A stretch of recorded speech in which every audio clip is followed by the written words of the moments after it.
spirits in that, so I'm just going to kind of like...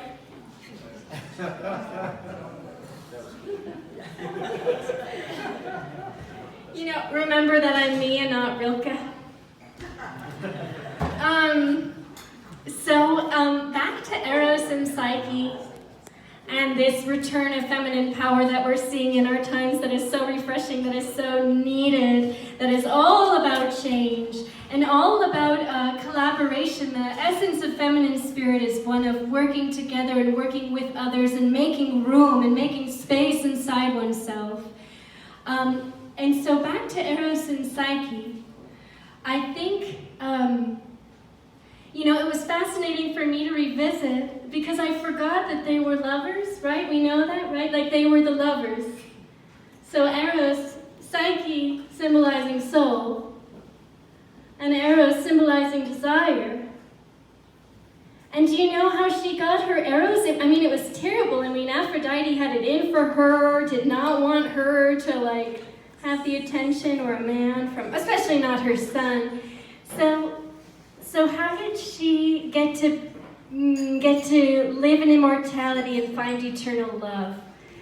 Well, it was through her devotion to Eros, or we could say devotion to desire. She went to the flipping underworld. She got a box with the elixir of life. She sorted seeds. She slept on the ground. She opened the box and got dosed with Morpheus and passed out in sleep. Okay, she was so devoted to desire.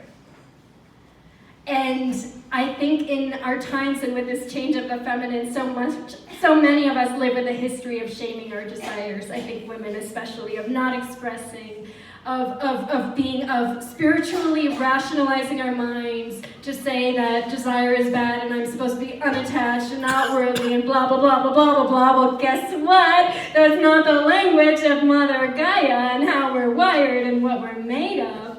And I love this very old ancient myth that they knew, they got it, they knew. The soul is devoted to her beloved desire.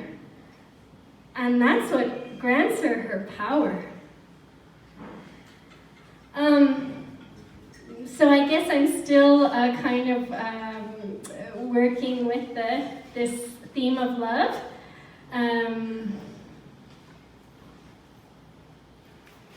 And one more thing I'll say is that sometimes it's hard for me to hear the voice of desire speaking inside me.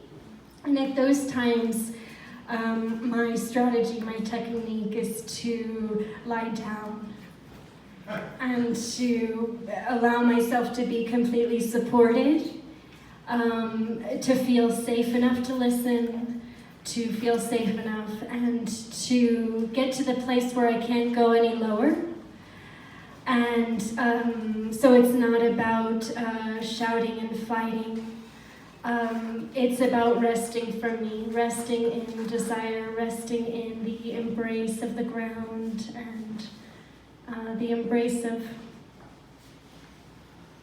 the earth, to be able to hear. So this piece is called